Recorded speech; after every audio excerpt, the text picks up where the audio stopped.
Quelle compétition! Mais on nous avait caché, Avec caché, des roses dans les mains. Édouard.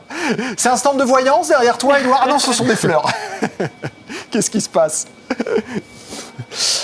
Alors écoutez, certains font des bouquets de fleurs comme moi qui sont, on va dire, assez simples, sûrement comme vous aussi Stéphane, parce que vous vous moquez de moi, mais j'aimerais bien voir vos talents. D'autres font, regardez-moi ça, des œuvres d'art. Et bien effectivement, on l'a dit, on est à la compétition, l'épreuve de France des fleuristes ici à Tours au sein du salon Nova Fleur. Et finalement, c'est comme une compétition sportive. On connaissait un peu les épreuves aussi de meilleurs pâtissiers. Là, c'est qui va être le meilleur fleuriste. Alors en tout, il y a 10 candidats, 9 épreuves qui représentent 25 heures de travail. Chaque épreuve en fait possède un thème qui sont tout autour de Léonard de Vinci. Ici, c'était l'épreuve de la lumière fut. Donc vous voyez, c'est des lustres incroyables. Je me trouve avec Florent.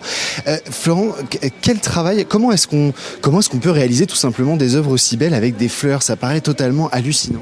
Alors le fleuriste c'est avant tout un artisan, c'est aussi un artiste qui va développer tout un imaginaire autour du végétal. C'est en l'occurrence le cas pour les lustres ici, où effectivement la personnalité du candidat se reflète vraiment dans l'œuvre qui est réalisée. Alors là, par exemple, on est devant un lustre qui représente, est-ce que vous savez à peu près combien d'heures de travail? Alors exactement, je ne sais pas, mais je pense en termes de préparation, on est au moins sur 150 heures de travail. Il y a tout un travail de collage de bois, d'épines de rose sur les candélabres, de travail de collage de minéraux. Et vraiment, c'est fabuleux en termes d'imagination et de technicité. Cette épreuve, cette compétition, c'est pour récompenser le meilleur fleuriste en France. Est-ce qu'il y a un vrai savoir-faire en France autour des fleurs? Tout à fait, il y a un vrai savoir-faire en France autour du végétal. Le fleuriste, c'est un artisan, c'est quelqu'un qui développe de vraies compétences manuelles avec un geste qui est particulier au métier de fleuriste et qui va transmettre tout un message au travers des végétaux qu'il va travailler. C'est aussi important de rappeler parce que c'est un métier qui doit être, j'imagine, un peu protégé et mis en avant. Alors c'est un métier qui aujourd'hui n'est pas protégé mais qui effectivement doit être préservé, doit surtout être valorisé par son savoir-faire notamment. Merci beaucoup Florent.